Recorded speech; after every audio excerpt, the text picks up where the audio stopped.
All right, takeaway time. Tim, take us away with takeaways. We got a lot here. Oh my gosh, this was a action-packed conversation. I'll try to summarize best I can. We started off with honest, no BS. Your soapbox is kind of that AI isn't magic; it's math. And so we said, "Where's your mind at?" And you said you started off a little bit of history. We've seen this before: PC revolution, .com bubble. You've seen these periods of times where new technology has come to the scene. We've grappled with how to take advantage of it. Maybe we've got a little overexcited about it. But I think what you kind of said is important is remembering that it's just technology. It's just a tool. It has to be wielded by people to do advantages for people. So we're probably not overhyping things in the long run, but in the short term, we are overhyping aspects of it, and we're certainly underestimating the importance and the need for change management.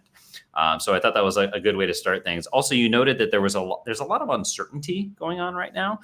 This has been true maybe in some of these historical episodes as well, but it's uniquely true with this AI hype, where you've got the macro environment that's also all interesting.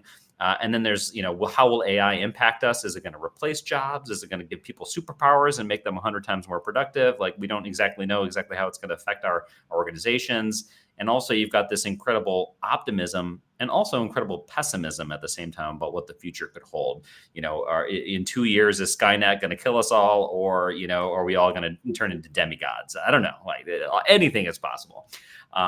So then we talked a little bit about, like, what does this mean for data leaders and also data practitioners? For CDOs and C-suite, you said that, hey, avoid the .com bubble kind of thought process. Instead, focus on business capabilities, focus on business value. Don't get too enamored with the cool ideas and the edge cases. Focus on the top line and bottom line, especially the top line. Build new things that could not have been done beforehand. For example, in insurance, there's so much work that you have to do around unstructured documents. AI can really help you there.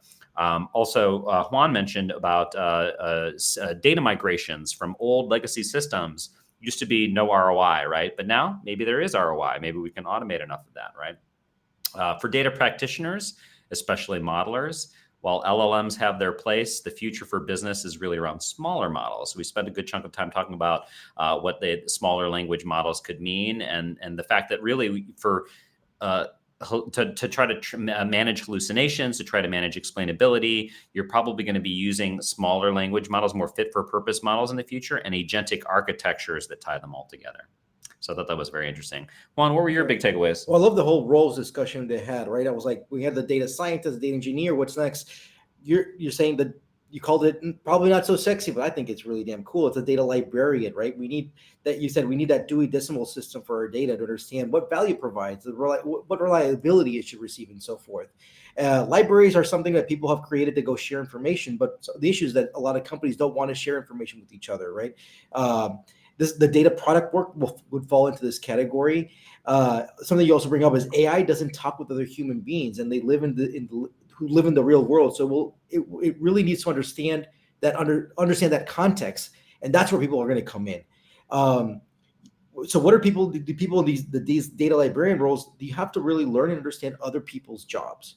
The roles of the future are going to be cross-functional. They will require critical thinking across domains, because AI will be very good at doing the very hard technical stuff and go very deep.